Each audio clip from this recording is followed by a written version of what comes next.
Imagine concrete so hot it could cook human flesh. Imagine air so thick with heat that breathing becomes a conscious effort, each inhalation burning the lungs like inhaling smoke. Imagine 96,000 square feet of open ground that becomes uninhabitable for 6 months every year, where the surface temperature reaches 128 degrees, hot enough to cause third-degree burns in seconds. This is Ironwood State Prison in California's Colorado Desert.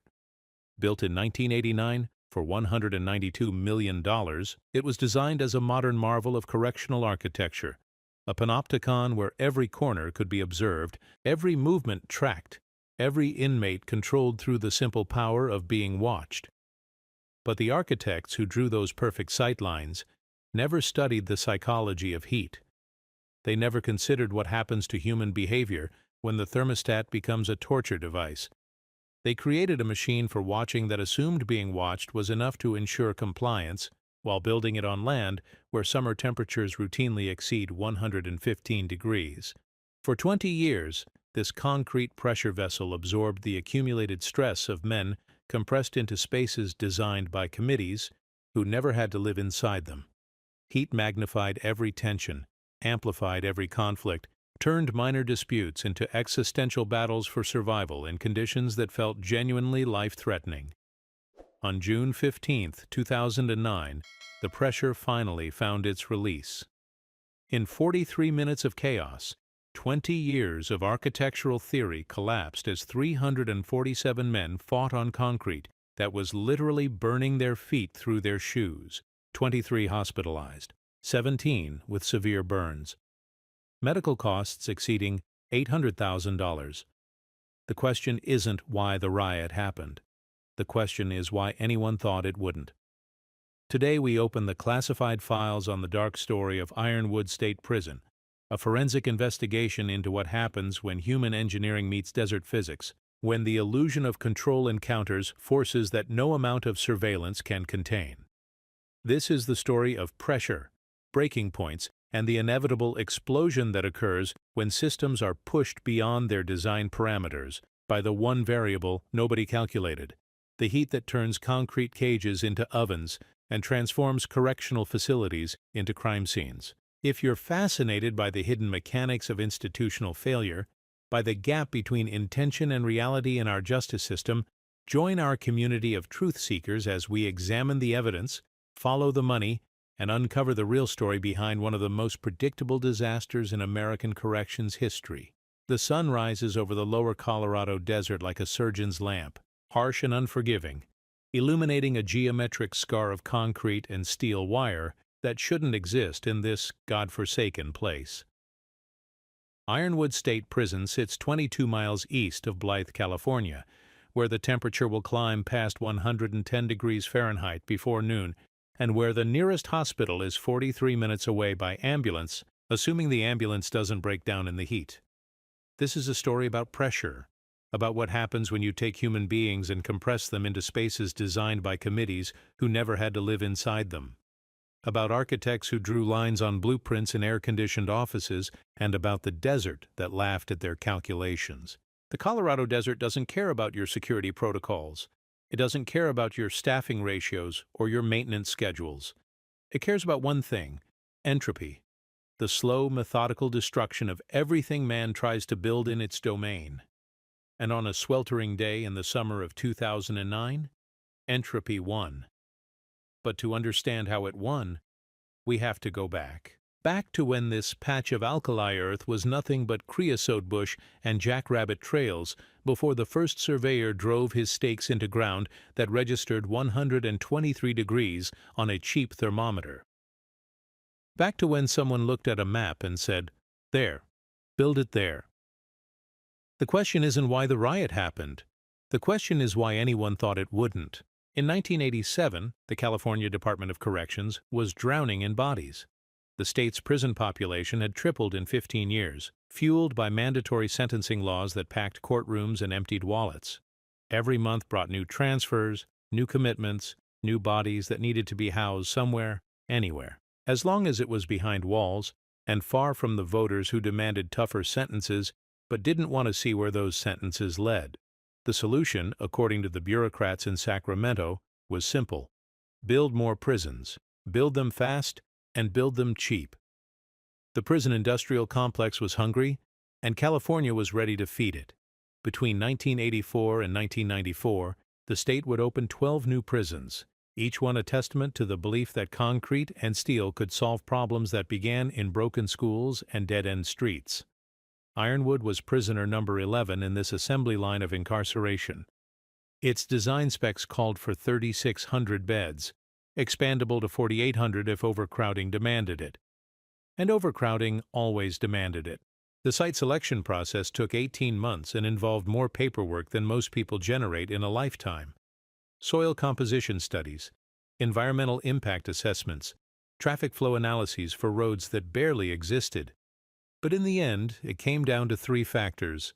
Land was cheap, locals needed jobs, and it was far enough from civilization that nobody important would complain about the noise. The Colorado desert offered all three in abundance. The land itself told a different story than the one printed in the environmental impact reports. This was hardscrabble country, where the Chemehuevi and Mojave tribes had hunted and gathered for thousands of years before giving way to cattle ranchers who gave way to cotton farmers who gave way to nobody at all. The soil was alkali-crusted hardpan, the kind that turns to concrete in summer and soup in the rare winter rains. Water had to be trucked in or pumped from aquifers that dropped a few inches every year, but the bureaucrats saw opportunity where the land saw obstacles. Flat terrain meant easier construction. Distance meant lower land costs. Heat meant, well, heat wasn't really discussed in the planning documents. Heat was just weather, and weather was what air conditioning was for. The first surveying team arrived in March of 1988, when the desert was still wearing its winter mask of mild temperatures and deceptive beauty. They drove stakes into earth that would crack their concrete within 5 years, marked boundaries on land that would challenge every assumption they made about human endurance, and filed reports that described the site as suitable for institutional construction with standard modifications for desert conditions. Standard modifications, as if there was anything standard about locking human beings in metal boxes where the ambient temperature could kill them. The alkaline soil began eating the survey stakes within weeks. Desert winds, carrying grit that could strip paint from a car, sandblasted the equipment. Dust storms reduced visibility to zero without warning, forcing crews to abandon work and wait for air that didn't burn their lungs. These weren't mentioned in the progress reports filed with the state capitol. Progress reports focused on schedules and budgets, not on the way the land fought back against every human intrusion. By June, with temperatures climbing past 95 degrees and the real heat still 2 months away, the advance team was rotating crews every 4 hours to prevent heat exhaustion. Equipment failures doubled. Concrete poured in, afternoon heat cracked before it could properly cure. The desert was sending messages that nobody in Sacramento was reading. But the political momentum was unstoppable. California voters had spoken through ballot initiatives and tough-on-crime politicians. Build the prisons. Build them now. Build them wherever land was cheap and complaints were few. The Colorado desert satisfied all these requirements, even if it satisfied nothing else. The architectural firm of Kitchell CRS had designed 17 prisons in 12 states, each one a variation on the same theme: maximum security through minimum complexity. Their blueprints for Ironwood called for a hub-and-spoke design with 8 housing units radiating from a central administration building, connected by underground tunnels that would remain cool even in desert heat. The main exercise yard would be a football field-sized rectangle of concrete and dirt, surrounded by 20-foot chain-link fencing topped with razor wire that gleamed like broken glass in the perpetual sun. The design prioritized sightlines above all else. Every corner could be observed from multiple vantage points. Every movement could be tracked from guard towers positioned with mathematical precision. The architects had studied panopticon theory, had read their Bentham and their Foucault, had created a machine for watching that assumed being watched was enough to ensure compliance. They had not studied the psychology of heat.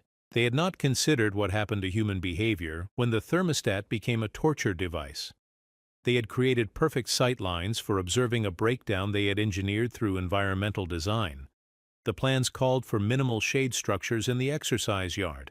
Shade was expensive, and budgets were tight, and besides, inmates would only be outside for limited periods during cooler parts of the day. The plans called for standard ventilation systems in housing units. Desert heat was hot, but not that much hotter than other places they'd built. The plans called for normal staffing ratios. Security was about procedures and protocols, not about accounting for environmental stressors that might make those procedures irrelevant. Cost overruns began before the foundation was poured. Desert construction required specialized equipment, specialized techniques, specialized workers who understood that concrete behaved differently when the air temperature reached 115 degrees. The original budget of $147 million grew to $192 million by the time the first inmates arrived, and that didn't include the additional cooling systems that would be retrofitted after the first summer proved that standard modifications for desert conditions were criminally inadequate.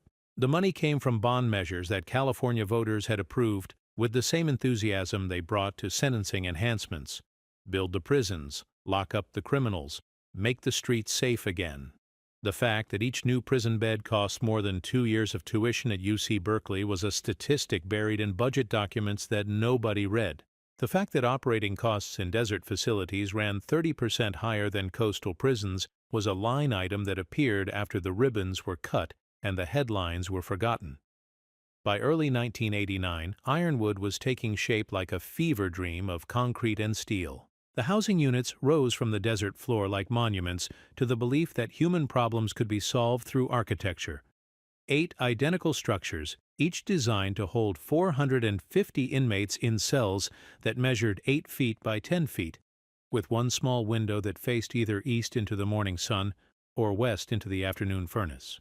The Central Administration Building commanded the complex like the bridge of a concrete ship, its windows tinted dark enough to hide the faces of the people inside making decisions about the people outside.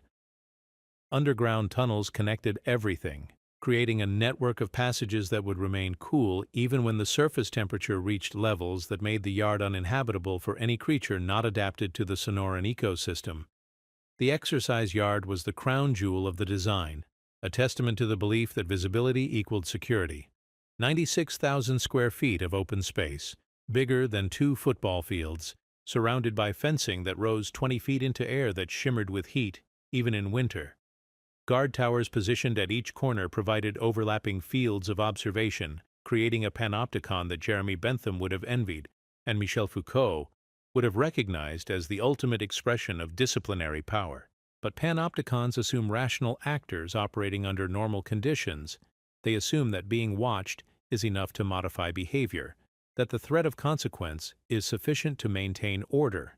They don't account for what happens when the environment itself becomes a stressor that overwhelms rational calculation, when the heat makes thinking as difficult as breathing, when the very air becomes an enemy that strips away the thin veneer of civilization that keeps human animals from reverting to their most primitive instincts.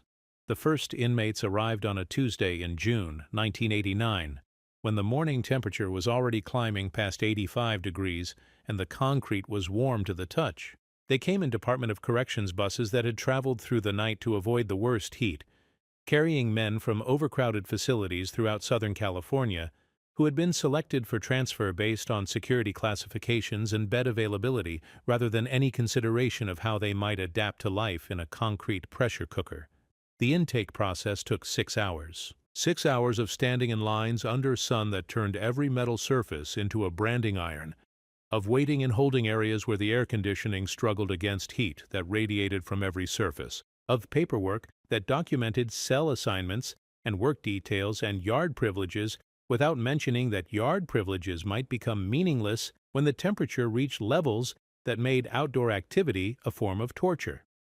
The men who emerged from those buses carried with them the accumulated stress of the California corrections system. They came from Folsom and San Quentin, from Corcoran and Pelican Bay, from facilities where violence was currency and reputation was armor. They brought gang affiliations and old grudges, unfinished business and scores to settle, the complex web of alliances and enmities that exists in any closed society where men live in proximity without privacy. But they also brought expectations based on experiences in other facilities, assumptions about yard time and movement patterns, about the rhythms of institutional life that had been established in older prisons built in different climates with different constraints. They expected to spend substantial time outside their cells. They expected yard time to provide relief from the claustrophobia of institutional life. They expected the environment itself to be neutral, a backdrop for whatever dramas they brought with them, rather than an active participant in their daily struggle for survival. The desert had other plans. Within the first week, it became clear that the standard operating procedures developed for coastal prisons would require modification for desert conditions. Yard time had to be limited during peak heat hours. Work details had to be scheduled around temperature readings. Medical staff had to be trained to recognize heat exhaustion, heat stroke, and the various forms of thermal injury that occurred when human beings were exposed to conditions that exceeded the normal range of physiological adaptation. But these were seen as operational adjustments rather than design flaws. Heat was weather, and weather was temporary. Summers were long in the desert, but they ended. The assumption was that inmates would adapt, that human resilience would overcome environmental challenges, that the basic framework of prison operations could be maintained with minor modifications for local conditions. The assumption was wrong. The first summer taught lessons that weren't recorded in official reports. It taught that concrete stored heat like a battery, releasing it through the night so that morning temperatures started higher than they should have. It taught that metal surfaces became untouchable by 10 in the morning and remained that way until well after sunset. It taught that human beings became irritable, irrational, and unpredictable when their core body temperature rose beyond normal ranges, that heat was not just discomfort, but a chemical alteration of brain function that made violence more likely and control more difficult. Most importantly, it taught that the exercise yard, the crown jewel of the panopticon design, became uninhabitable for significant portions of every day between May and October. The concrete absorbed solar radiation like a collector, creating surface temperatures that could cause second-degree burns on exposed skin. The chain-link fencing became too hot to touch. The guard towers, despite their air conditioning, became observation posts for terrain that no rational person would choose to inhabit. But these lessons were learned by the people who lived inside the walls, not by the people who designed them or the politicians who funded them. The official reports filed with Sacramento focused on successful implementation of security protocols, on schedule completion and budget management, on the smooth transition from empty construction site to functioning correctional facility. The reports did not mention that the yard was often empty, not because inmates were well behaved, but because the environment made outdoor congregation impossible. They did not mention that air conditioning costs were running 40% above projections, or that maintenance schedules were being accelerated due to equipment failures caused by extreme heat stress. They did not mention that staff turnover was higher than at comparable facilities, or that recruitment was becoming difficult as word spread through correctional officer networks, that Ironwood was a hardship assignment that tested human endurance as much as professional competence. Instead, the reports described a modern correctional facility operating within acceptable parameters, a successful implementation of contemporary prison design in challenging but manageable environmental conditions. Ironwood State Prison was declared operational, efficient, and ready to accept its full complement of inmates as California's commitment to public safety through incarceration continued its inexorable expansion. The ribbon-cutting ceremony took place on a mild day in October, when the desert wore its most deceptive face and temperatures hovered in the comfortable 70s. Politicians spoke about justice and public safety, about the state's commitment to protecting law-abiding citizens from those who chose to prey upon society. They spoke about modern design and efficient operations, about a facility that represented the best thinking in correctional management applied to the unique challenges of desert construction. They did not speak about pressure vessels or thermal dynamics. They did not mention that they had built a machine for concentrating human stress in an environment designed to amplify it. They did not acknowledge that they had created perfect conditions for the kind of breakdown that occurs when systems are pushed beyond their design parameters by forces that were never considered during the engineering phase. The politicians returned to their air-conditioned offices in Sacramento and Los Angeles, leaving behind a concrete monument to the belief that human problems could be solved through architecture, that order could be maintained through observation, that the desert would remain a passive backdrop for whatever drama unfolded within the walls of their creation.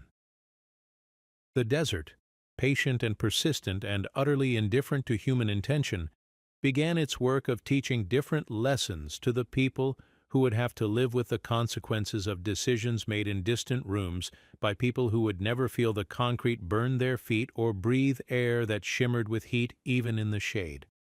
The lessons would be painful. They would be written in incident reports and medical files, in transfer orders and disciplinary actions, in the accumulated stress of men and women trying to maintain order in conditions that tested the limits of human adaptation. And eventually, they would be written in blood and chaos, in a few terrible minutes when all the pressures that had been building since the first concrete was poured would find their release in an explosion of violence that would echo through the Corridional system for years to come. But that explosion was still 20 years in the future. For now, Ironwood State Prison was a success story, a modern facility ready to serve the people of California by housing those society had deemed unfit for freedom. The fact that it was also a pressure vessel waiting for the right combination of heat, stress, and human volatility to trigger its inevitable failure was not yet part of the official narrative. The desert knew better. The desert always knows better. It just waits for humans to learn what it has always understood about the relationship between pressure and explosion, between stress and breaking points, between the illusion of control and the reality of forces that no amount of concrete can contain forever. The daily rhythm at Ironwood State Prison was built around the tyranny of numbers. 4:30 in the morning, first count. 6:15, breakfast movement. 7:45, work details and program assignments. 10:30, yard release for those who earned it. 11:45, yard recall. 12:15, lunch count.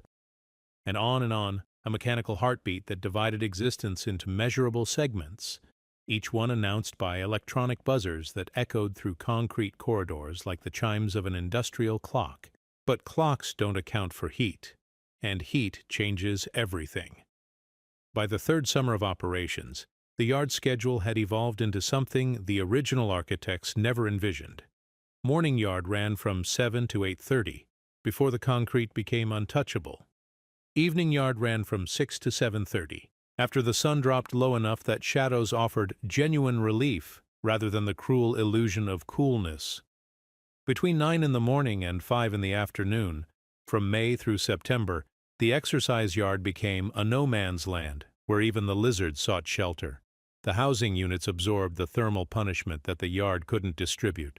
4,800 men compressed into spaces designed for 3,600, breathing recycled air that carried the accumulated heat of desert days and desert nights.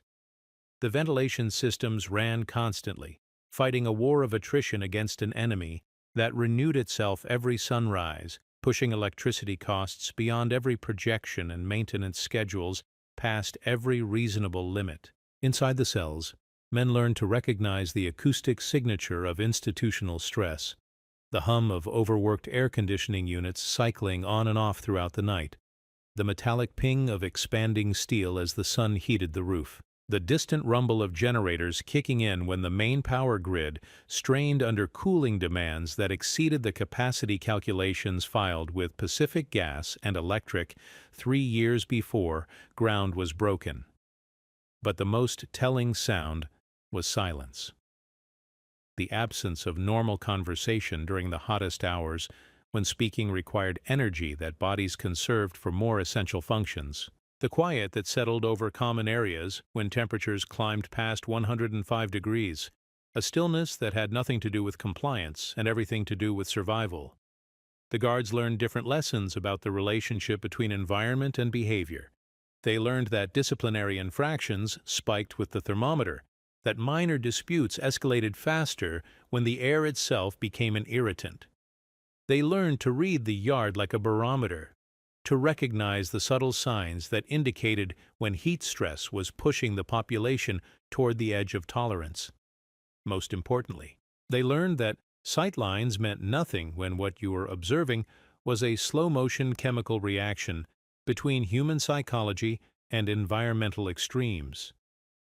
You could watch every corner of the exercise yard through cameras and guard tower observation posts, could document every movement and interaction with digital precision, but none of that technological surveillance could predict the moment when accumulated stress would overcome the thin restraints of institutional order. The yard itself became a study in informal geography. Without official designation or written policy, space divided itself along invisible lines that everyone understood and no one discussed. The northeastern corner, shaded by the housing unit until 10 in the morning, belonged to the Norteños. The basketball court, positioned to catch afternoon shade from the guard tower, was claimed by the blacks. The southern fence line, exposed to full sun for most of the day, became neutral territory by default, too miserable for anyone to defend. These arrangements evolved through a combination of negotiation, intimidation, and simple thermodynamics. Shade was currency. Breeze was privilege. The few areas where desert winds created cross-ventilation became prime real estate worth fighting for, while the concrete dead zones where heat accumulated like water in a basin were abandoned to those with no choice and no allies. The guards monitored these patterns from their air-conditioned towers, documenting movements and associations in reports that focused on security implications rather than environmental causes. Intelligence files noted that certain groups gathered in certain areas at certain times, but rarely mentioned that these gathering patterns were determined as much by shade availability as by gang affiliation.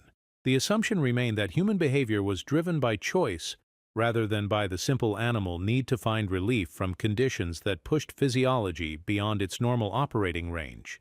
Summer transformed the prison into something closer to a research facility for studying human adaptation under controlled stress. Medical records showed a steady increase in heat-related incidents, dehydration, heat exhaustion, skin lesions from contact with superheated surfaces. The pharmacy dispensed electrolyte supplements by the caseload. The infirmary treated burns from inmates who had misjudged the temperature of metal handrails, concrete benches, or chain-link fencing that had been baking in direct sunlight since dawn. But these were recorded as individual medical events rather than symptoms of a systemic problem. Each incident was documented, treated, and filed without acknowledgement that the facility itself was generating the injuries it was treating. The assumption remained that inmates were responsible for managing their own exposure to environmental hazards, that common sense and personal responsibility would prevent the kind of thermal injuries that occurred when people were forced to inhabit spaces designed without consideration for the limits of human thermal regulation. The most dangerous myth was that adaptation was possible, that human beings, given time and motivation, could adjust to living in conditions that pushed the boundaries of physiological tolerance. Prison administrators pointed to construction workers and agricultural laborers who managed to function in desert heat, ignoring the crucial differences between voluntary exposure with appropriate protective equipment and time limits, and involuntary confinement in spaces where escape from thermal stress was impossible. Construction workers could retreat to air-conditioned trailers during the hottest hours. Agricultural laborers could modify their schedules to avoid peak heat exposure. Inmates at Ironwood lived inside a thermal environment they could not control, could not escape, and could not modify through personal choice. They were subjects in an unintended experiment in human response to chronic heat stress, with no control group and no exit strategy. The staffing situation added another layer of complexity to an already unstable system. Correctional officer positions at Ironwood carried a 20% pay differential to compensate for desert conditions, but money couldn't solve the fundamental problem of finding people willing to work 8-hour shifts in an environment that challenged human endurance. Recruitment was difficult. Retention was worse. Experience levels dropped as seasoned officers transferred to coastal facilities, leaving critical positions filled by new hires still learning the complex dynamics of prison management under normal conditions, let alone the accelerated tensions produced by extreme heat. Over time, became a permanent feature of the staffing plan rather than an emergency response to temporary shortages.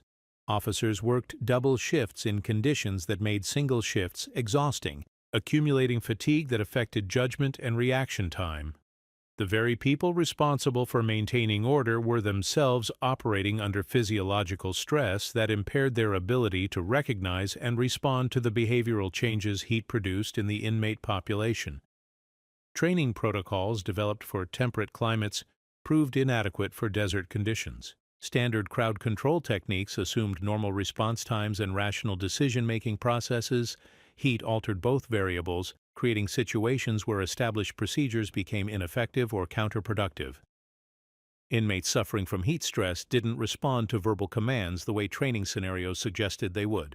Groups gathered in shaded areas behaved differently than groups gathered in open spaces with adequate ventilation.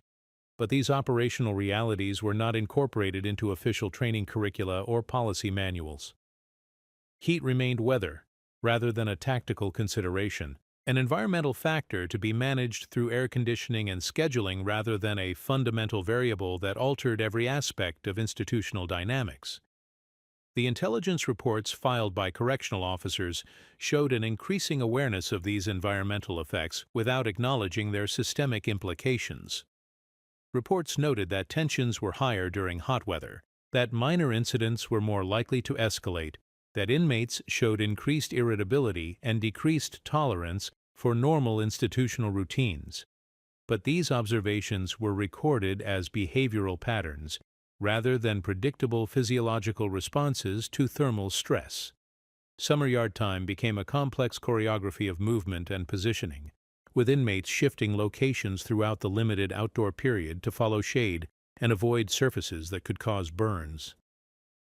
Guards learned to recognize the signs of impending heat exhaustion: flushed skin, rapid breathing, disorientation, the glassy-eyed stare that indicated cognitive impairment due to hyperthermia. Medical staff prepared for the seasonal spike in heat-related emergencies, stocking additional IV fluids and electrolyte solutions. Yet each summer was treated as an isolated challenge rather than annual confirmation that the facility was fundamentally unsuited to its environment. Air conditioning systems were upgraded. Shade structures were added in small increments. Water stations were installed at strategic locations. But these modifications were band-aids applied to a design flaw that couldn't be corrected without acknowledging that the entire premise of the facility was flawed. The yard remained the most visible symbol of this design failure. 96,000 square feet of concrete and dirt that became uninhabitable for 6 months of every year, a monument to the belief that human beings could be managed like inventory regardless of environmental constraints. During the peak heat hours, it served as a kind of visual reminder of the gap between architectural theory and desert reality. Empty space monitored by cameras that recorded nothing but heat shimmer and the occasional dust devil.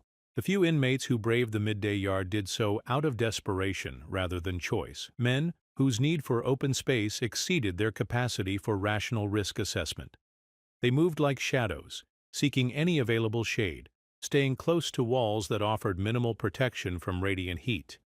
These were often men on the edge of psychological breakdown, for whom the risk of heat injury seemed preferable to another hour confined in cells that had become ovens despite the constant struggle of overworked cooling systems.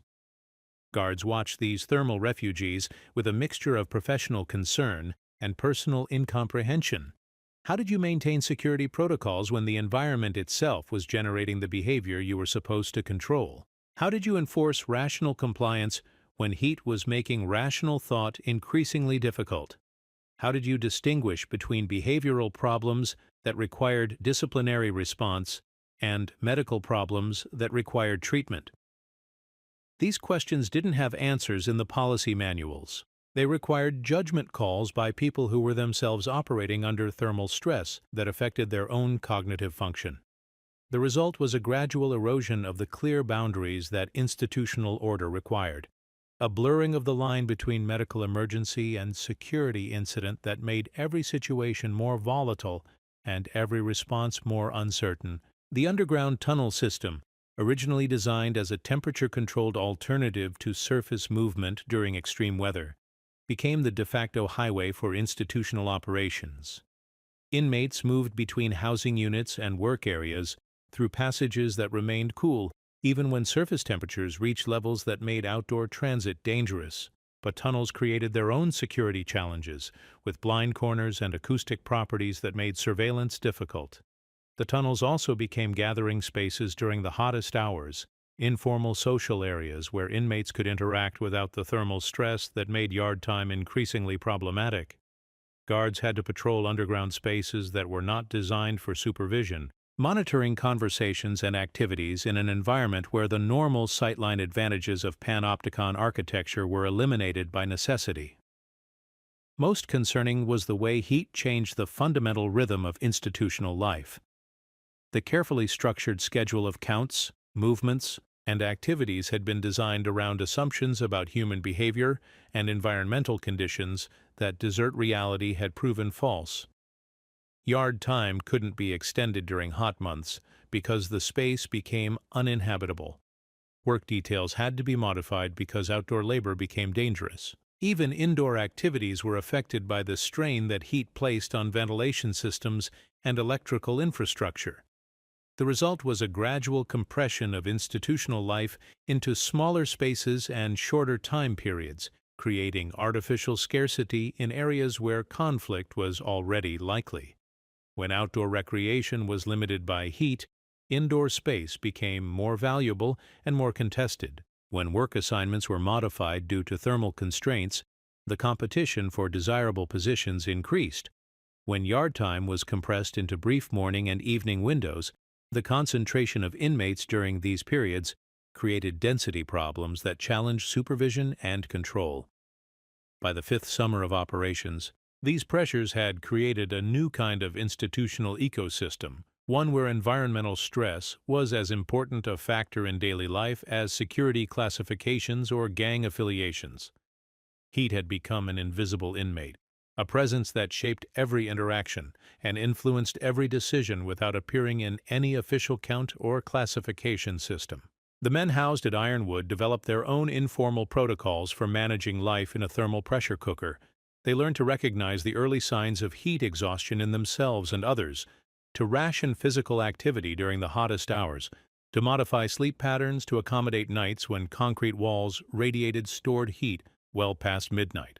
They developed strategies for sharing shade, for rotating access to cooler areas, for managing the inevitable conflicts that arose when environmental resources became scarce.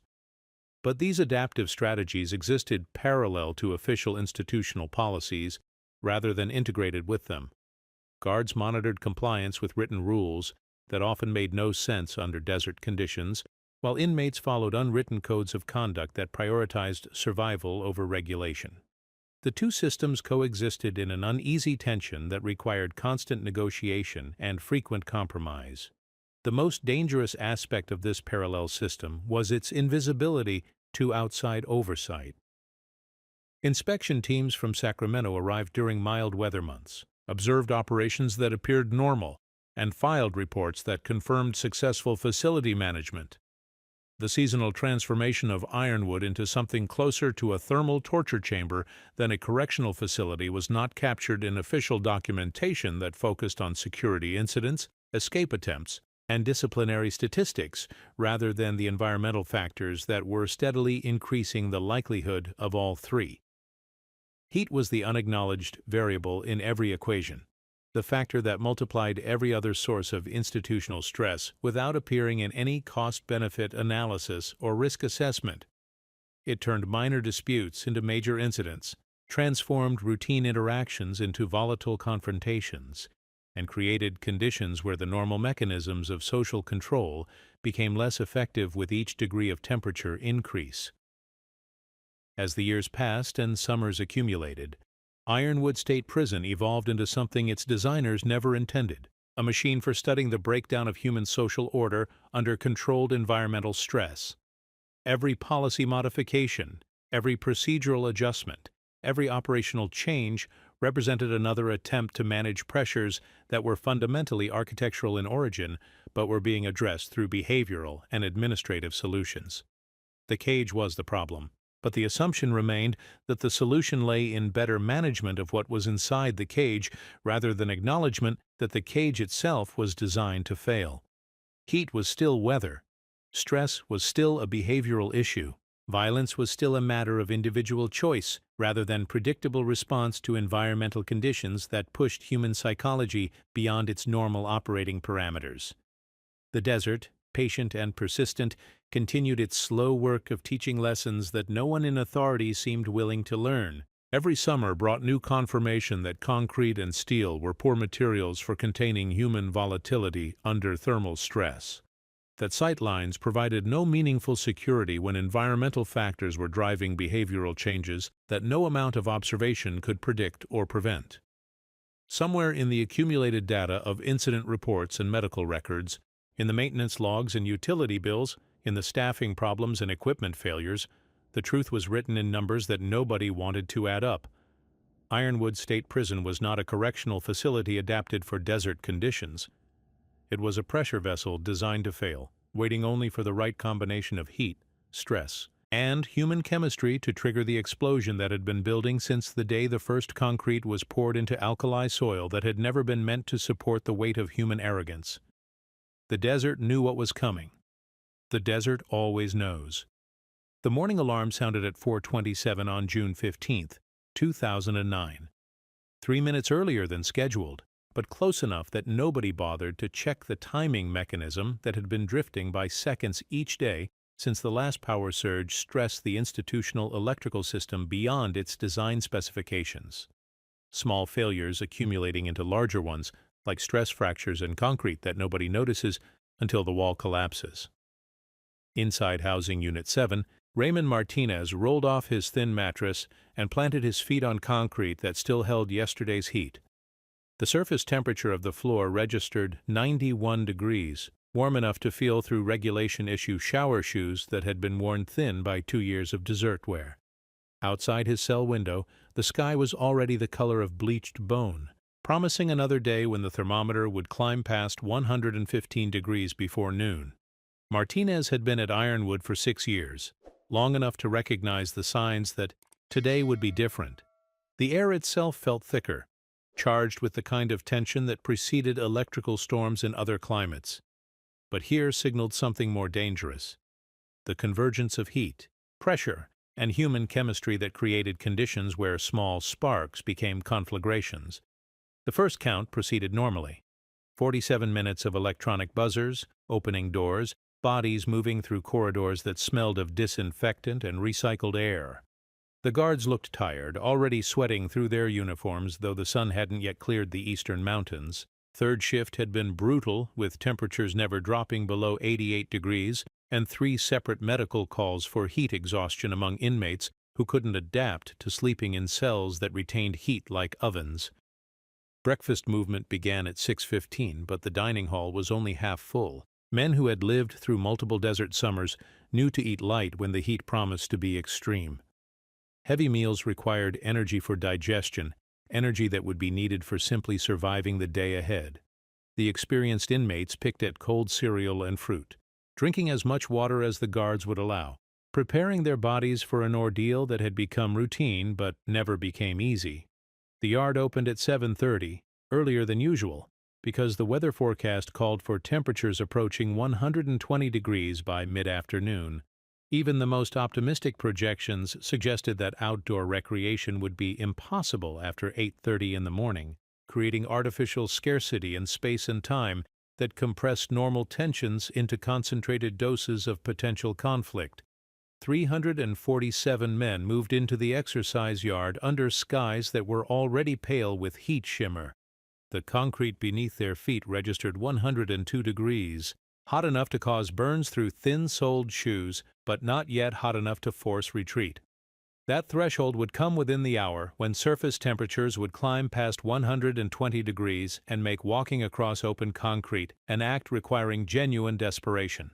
The informal geography of the yard had solidified over years of thermal trial and error into patterns that everyone understood and nobody questioned.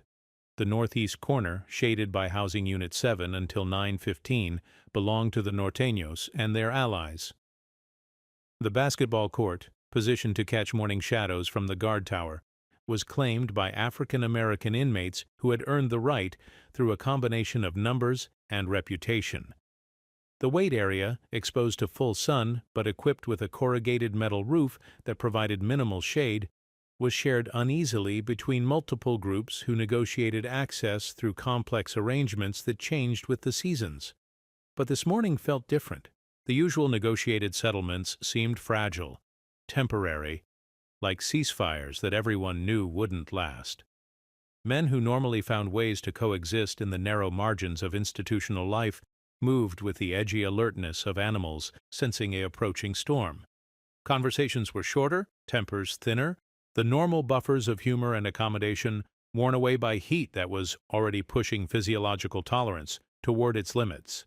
In Guard Tower 3, Correctional Officer Sandra Reeves adjusted the air conditioning for the fourth time in 30 minutes and wondered why she had ever thought the pay differential for desert duty was worth the stress. 8 years at Ironwood had taught her to read the yard like a weather map, to recognize the atmospheric conditions that turned routine supervision into crisis management. Today felt wrong in ways that she couldn't articulate in the radio reports that crackled between towers every 15 minutes. The official temperature at 7:45 was 106 degrees, but the heat index, which factored in humidity and radiant warming from concrete surfaces, pushed the effective temperature past 115.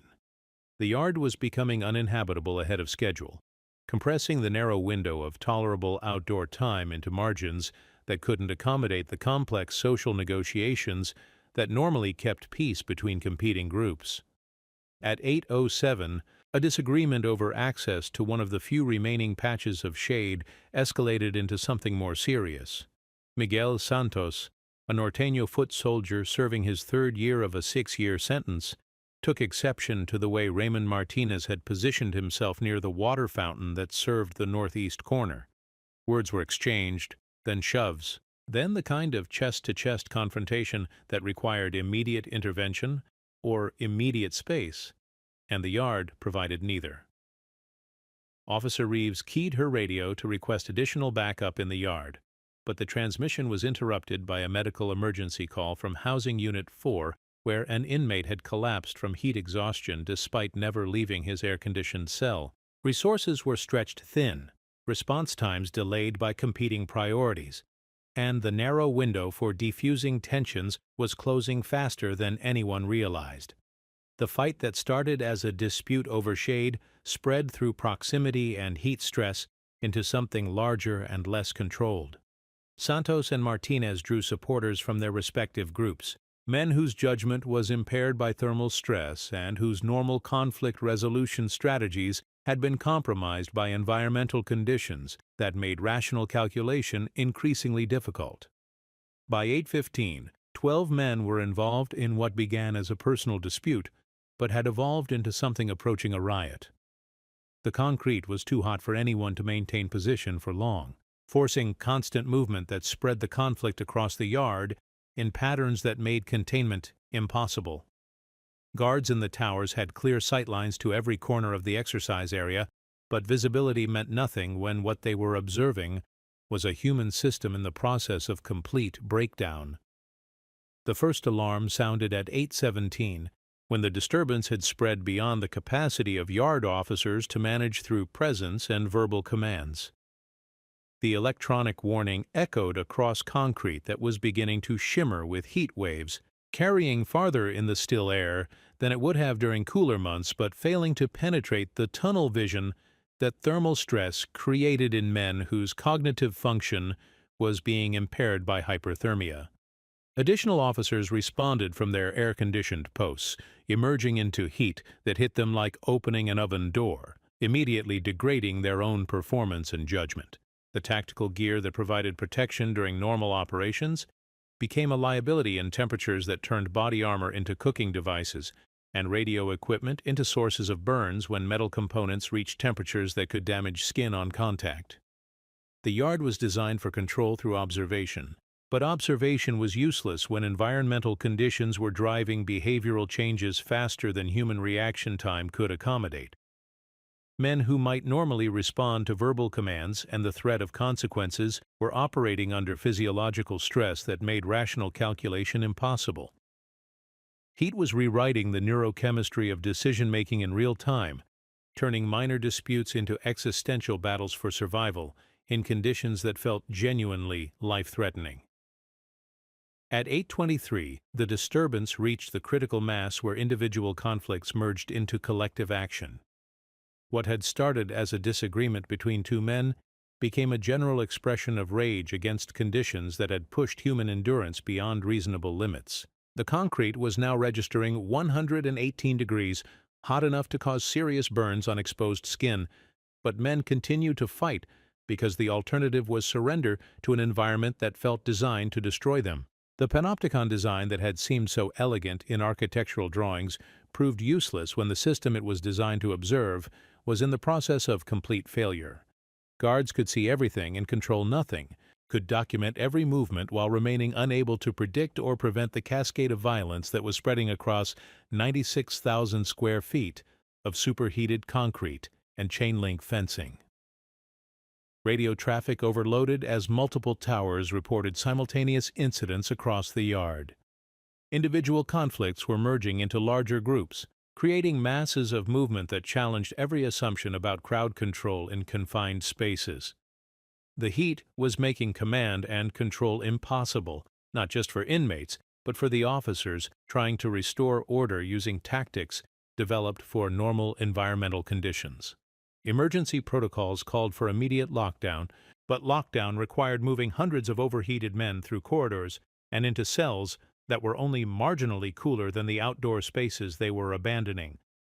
The very act of evacuation became another source of conflict as men fought to escape heat that was approaching lethal levels while being forced to move through choke points that created additional opportunities for violence. By 8:30, Ironwood State Prison had ceased to function as a correctional facility and had become something closer to a natural disaster in progress. The riot was no longer about gang territory or personal disputes or any of the usual factors that drove prison violence. It had become a collective human response to environmental conditions that exceeded the capacity for organized social behavior, a biochemical reaction between thermal stress and institutional pressure that had been building for 20 years of desert summers. The concrete reached 122 degrees. Men continued to fight on surfaces that were literally burning their feet through their shoes, driven by heat-induced delirium that made the pain of contact with superheated surfaces seem less important than the desperate need to express rage against an environment that felt designed to torture them. The yard had become a furnace, and the human beings trapped inside it were responding with the desperate violence of animals caught in a fire.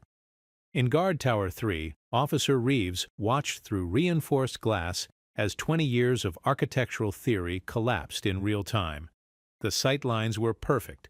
The surveillance was comprehensive. Every angle was covered by cameras that were recording the complete breakdown of the system they had been installed to monitor. But none of the technology, none of the design principles, none of the operational procedures had accounted for the simple fact that human beings could not be managed like inventory when the environment itself became a weapon. The heat shimmer rising from the concrete created optical distortions that made accurate crowd assessment impossible. Men moved like ghosts through air that rippled with thermals, appearing and disappearing in patterns that challenged perception and made tactical response a matter of guesswork rather than professional judgment. The desert was reclaiming its territory, using heat as a weapon against the human systems that had been imposed on land that had never been meant to support this kind of concentrated suffering. At 8:37, the yard fell silent, not because order had been restored, but because human endurance had reached its absolute limit. Men collapsed not from violence, but from heat exhaustion, their bodies shutting down protective systems to prevent core temperatures from rising to levels that would cause permanent brain damage. The concrete was now registering 124 degrees, hot enough to cook meat, and the human animals that had been fighting on its surface could no longer maintain the metabolic activity that violence required. The silence was more terrifying than the noise had been. It was the silence of biological systems in failure, of men whose cognitive function had been degraded to the point where organized resistance was no longer possible. They lay scattered across concrete that continued to radiate heat like a griddle, their bodies steaming in the desert air, victims of an architectural experiment that had confused control with containment and had never considered the difference between watching something and actually managing it. Emergency medical teams responded in hazmat suits designed for chemical spills rather than routine correctional medicine because the yard had become an environment too hostile for normal human activity. Paramedics worked in rotating shifts, spending no more than 10 minutes on the superheated concrete before rotating back to air-conditioned vehicles that seemed like Arctic refuges compared to the hellscape the exercise yard had become. The official temperature at 9 o'clock was 119 degrees, but surface measurements of the concrete reached 128 degrees, hot enough to cause third-degree burns on contact. The yard was evacuated not by tactical teams using crowd control techniques, but by medical personnel, treating what amounted to a mass casualty event caused by environmental exposure. The lockdown that followed was not a security measure, but a medical necessity. Men could not be safely housed in cells that relied on ventilation systems that had been overwhelmed by heat loads exceeding every design specification. Housing units became triage areas where medical staff treated thermal injuries, dehydration, and heat stroke in men whose violent resistance had been overcome not by superior force, but by environmental conditions that had pushed human physiology beyond its functional limits. The riot had lasted exactly 43 minutes. In that time, a facility designed to contain human beings through architectural intimidation had been revealed as a pressure vessel that had been building toward explosive failure since the day its first concrete was poured in soil that had tried to reject every human intrusion. The desert had finally taught its lesson about the relationship between hubris and physics, between the illusion of control and the reality of forces that no amount of surveillance technology could overcome. 23 men required hospitalization for heat-related injuries. 17 others were treated for burns caused by contact with superheated surfaces. 4 correctional officers suffered heat exhaustion while attempting crowd control in conditions that made their protective equipment a liability rather than an asset. The total cost of medical treatment, facility damage, and operational disruption exceeded $2.3 million, not including the lawsuits that would follow or the policy changes that would ripple through the correctional system for years to come. But the most significant casualty was the myth that had sustained Ironwood State Prison since its construction, the belief that human beings could be successfully managed through architectural design, regardless of environmental constraints, that visibility equaled security, that the desert would remain a passive backdrop for whatever social engineering the state chose to impose on land that had never agreed to support the weight of human institutions. The concrete had reached temperatures that approached the melting point of human skin. The air had become too hot to breathe safely. The very ground had become an enemy that turned every step into an act requiring genuine courage. And in that furnace, the careful social arrangements that kept institutional life functional had burned away like tissue paper, leaving behind only the raw truth about what happened when systems were pushed beyond their design parameters by forces that had been ignored rather than integrated into operational planning. The yard was closed for 6 weeks while new cooling systems were installed and concrete surfaces were treated with reflective coatings designed to reduce heat absorption. Shade structures were added at a cost of $800,000. Water misters were installed throughout the recreation area. Emergency medical stations were positioned at strategic points around the perimeter, but no amount of retrofitting could address the fundamental problem. Ironwood State Prison was a machine designed to fail, and failure was not a malfunction, but an inevitable result of the pressures that had been building since construction began on land that had tried to teach different lessons to people who had been determined not to learn them. The desert had been patient. It had waited 20 years to demonstrate the difference between containing human beings and managing the forces that drove human behavior. It had allowed the illusion of control to develop and solidify and become institutional policy before revealing the truth about pressure vessels and breaking points, about the relationship between environmental stress and social collapse. The lesson was written in medical records and incident reports, in maintenance logs and insurance claims, in the accumulated data of 2 decades of operation under conditions that challenged every assumption about correctional management. But it was also written in something more permanent: the understanding, shared by everyone who lived and worked within those concrete walls, that the desert had won, that the land had reclaimed its authority through heat and time, and the simple physics of pressure applied to systems that had never been designed to accommodate the forces they were trying to contain. The concrete would cool, the men would heal, the operations would resume, but nothing would ever be quite the same, because everyone now understood that the cage had always been more fragile than the forces it was trying to contain, and that the real question was not whether another breakdown would occur, but when, and whether anyone would be wise enough to see it coming in time to prevent it. The desert knew the answer. The desert always knew the answer. The concrete cooled slowly, like a massive thermal battery discharging 20 years of accumulated heat into night air that offered no relief. By 10 o'clock on the evening of June 15th, surface temperatures had dropped to 97 degrees, still hot enough to burn exposed skin, but cool enough for emergency crews to begin the grim work of documenting what remained, after 43 minutes of collective madness, had transformed a correctional facility into something resembling a war zone.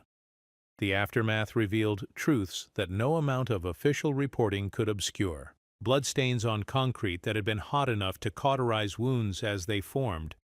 Shoes melted to asphalt where men had stood their ground against surfaces that reached temperatures exceeding human tolerance.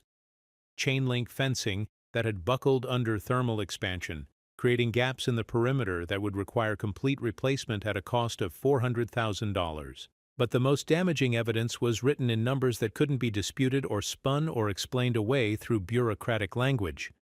Internal temperature readings from the yard reached 128 degrees. Humidity sensors recorded levels that pushed the heat index beyond 140 degrees, well into the range where human survival becomes measured in minutes rather than hours. Surface thermometer readings documented concrete temperatures that exceeded the pain threshold for human skin contact by more than 30 degrees.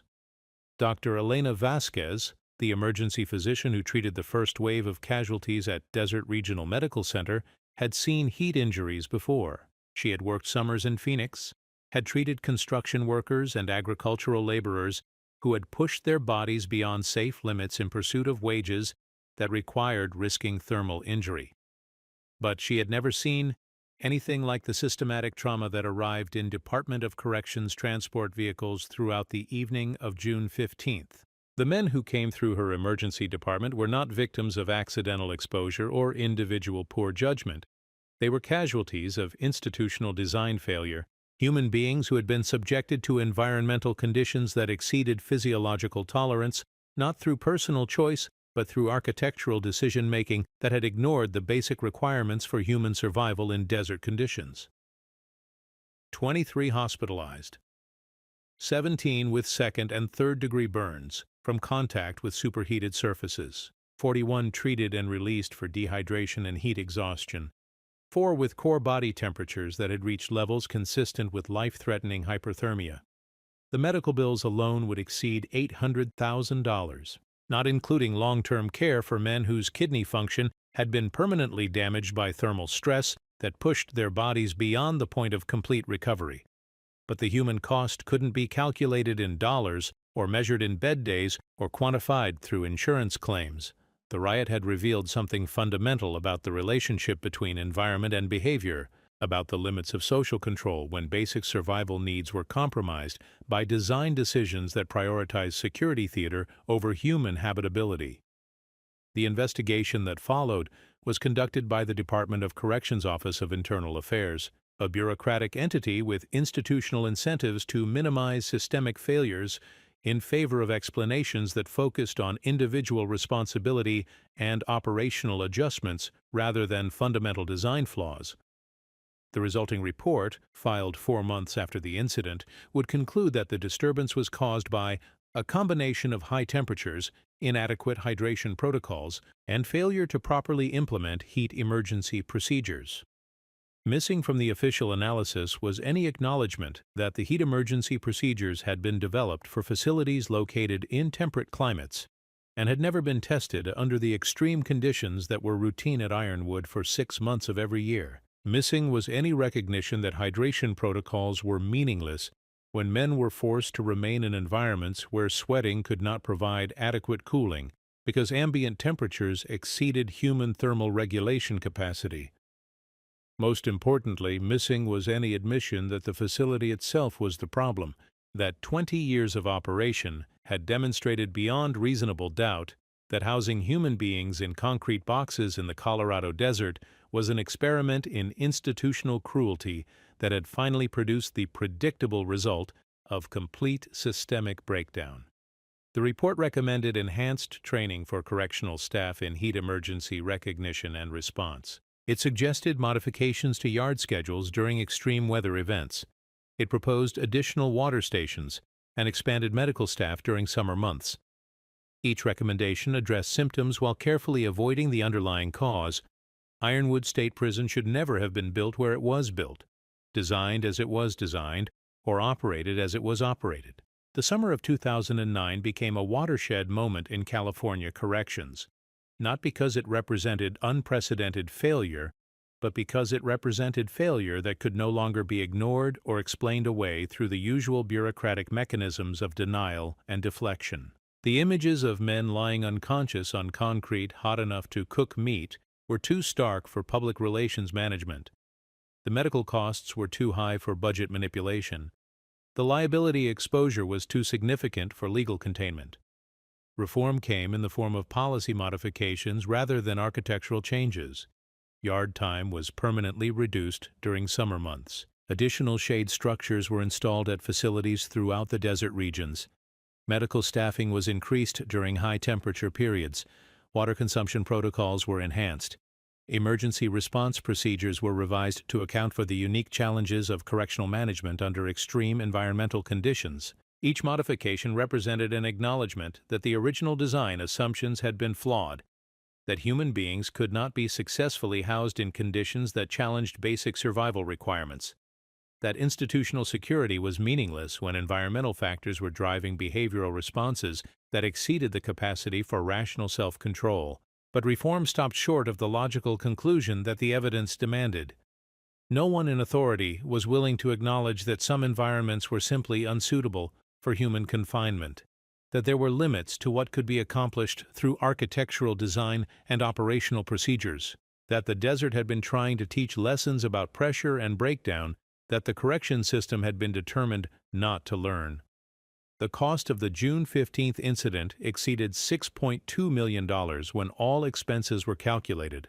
Medical treatment, facility repairs, additional staffing, legal settlements, policy development, training programs, infrastructure modifications, and the operational disruptions that rippled through the system for months afterward. But the true cost was measured in the erosion of the fundamental myth that had sustained American corrections since the late 20th century. The belief that human behavior could be controlled through environmental design regardless of the habitability of those environments. Ironwood State Prison resumed normal operations on August 3, 2009 with enhanced cooling systems, additional medical staff, modified schedules, and new procedures designed to prevent the kind of thermal emergency that had exposed the facility's fundamental unsuitability for its mission. The population was reduced to 3,400 to allow for increased space and improved ventilation. Yard time was limited to early morning and late evening hours during summer months. Water was made available throughout all housing areas without restriction, but the men who returned to those modified cells and participated in those adjusted programs carried with them the memory of what had happened when the system reached its breaking point. They had seen the guards retreat to air-conditioned towers while concrete burned their feet. They had felt their own cognitive function degrade under thermal stress that made rational thought impossible.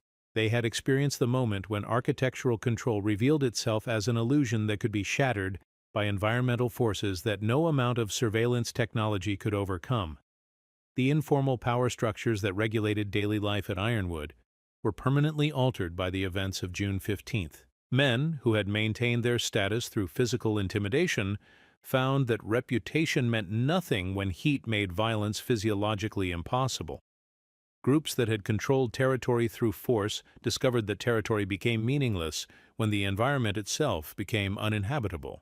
The complex social negotiations that kept peace between competing factions were simplified by the shared understanding that survival in the desert required cooperation rather than conflict.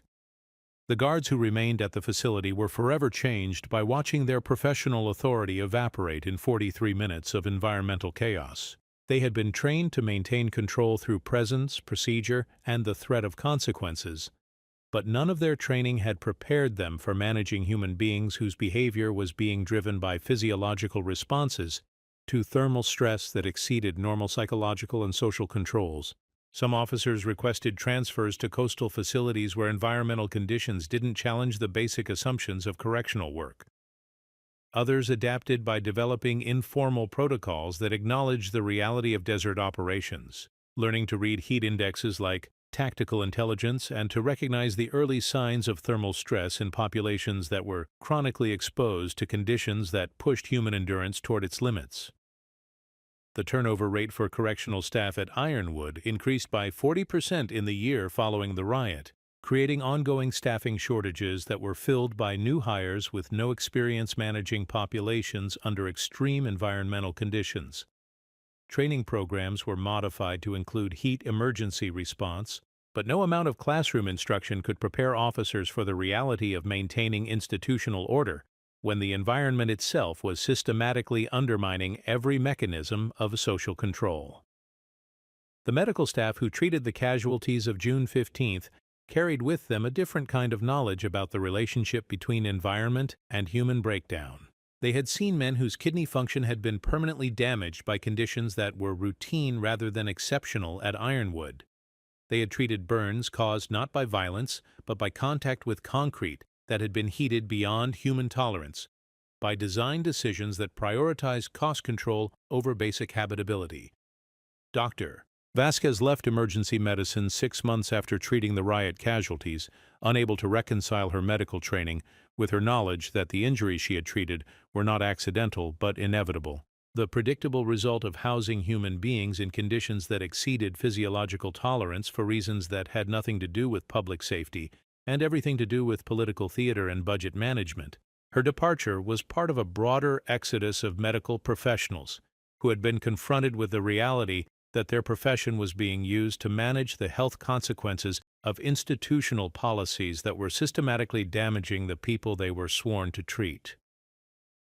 Emergency rooms throughout the desert region began refusing to accept contracts for correctional medical services, forcing the state to pay premium rates for physicians willing to participate in a system that generated preventable injuries through environmental design. The insurance costs for Ironwood State Prison increased by 200% following the riot, as actuaries recalculated risk profiles for facilities that had demonstrated their capacity for catastrophic failure under routine environmental conditions. Liability coverage became difficult to obtain at any price, forcing the state to self-insure against future incidents that were statistically inevitable given the fundamental mismatch between human physiology and desert environmental conditions. The financial pressures created by increased insurance costs, medical expenses, and infrastructure modifications began to challenge the economic assumptions that had justified desert prison construction. The original budget projections had assumed that operating costs would be lower in rural areas with cheaper land and labor, but the reality of desert operations proved that environmental factors created ongoing expenses that exceeded any savings achieved through site selection. Maintenance costs increased exponentially as extreme temperatures accelerated the deterioration of concrete, steel, and mechanical systems that had been designed for temperate climates. Air conditioning systems required constant replacement of components that failed under thermal loads that exceeded manufacturer specifications. Concrete cracked and spalled under thermal cycling that expanded and contracted structural elements beyond their design tolerances. Electronic systems failed regularly due to heat exposure that made normal operating temperatures impossible to maintain. The cumulative effect of these increased costs was to undermine the fundamental economic argument for desert prison construction. When all expenses were calculated, medical treatment, infrastructure maintenance, increased staffing, insurance premiums, utility costs, and the ongoing liability exposure, Ironwood State Prison was costing the state more per inmate than facilities located in more suitable environments. But economic arguments carried less weight than political momentum, and political momentum favored tough-on-crime policies that prioritized the appearance of punishment over the effectiveness or sustainability of correctional operations. The prison industrial complex had developed its own institutional inertia, creating stakeholder communities that benefited from continued operation regardless of cost, effectiveness, or human impact. Local employment in Blythe and surrounding communities depended on Ironwood's continued operation. Correctional officer unions had negotiated pay scales that made desert duty financially attractive despite its physical demands. Construction and maintenance contractors had developed specialized expertise in desert corrections that represented significant sunk costs in training and equipment. The complex web of economic interests that had grown around the facility created political pressure to maintain operations regardless of the mounting evidence that the fundamental concept was flawed.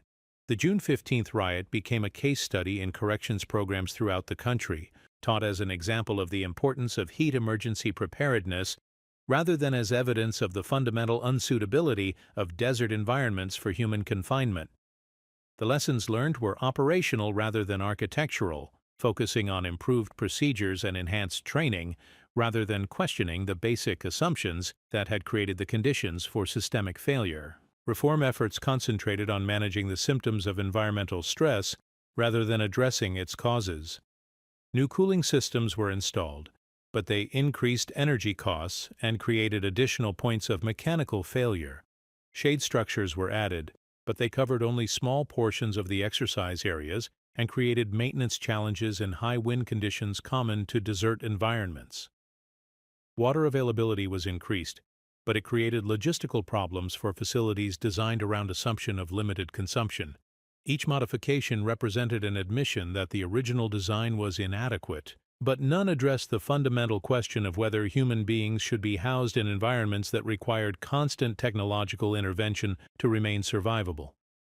The assumption remained that any environmental challenge could be overcome through engineering solutions, that technology could compensate for design decisions that ignored basic requirements for human habitability. The desert continued its patient work of demonstrating the limits of human technological hubris. Equipment failures remained constant despite upgraded systems. Maintenance costs continued to escalate despite preventive programs. Medical emergencies persisted despite enhanced protocols. The land that had resisted human intrusion for thousands of years continued to resist, using heat and time and the relentless physics of entropy to challenge every human system imposed on its domain.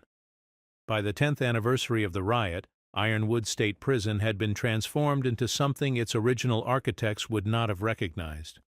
Shade structures covered substantial portions of the yard. Cooling systems had been upgraded 3 times.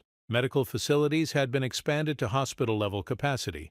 Water systems had been redesigned to provide unlimited access throughout all areas of the facility. Yet the fundamental problem remained unsolved. Men continued to suffer heat-related injuries during summer months. Staff turnover continued to exceed sustainable levels. Operating costs continued to increase as environmental conditions challenged every system and procedure designed to maintain institutional order.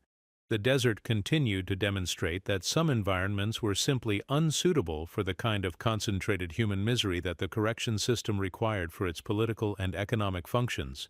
The concrete that had reached 128 degrees on June 15, 2009, had been resurfaced with materials designed to reflect rather than absorb solar radiation.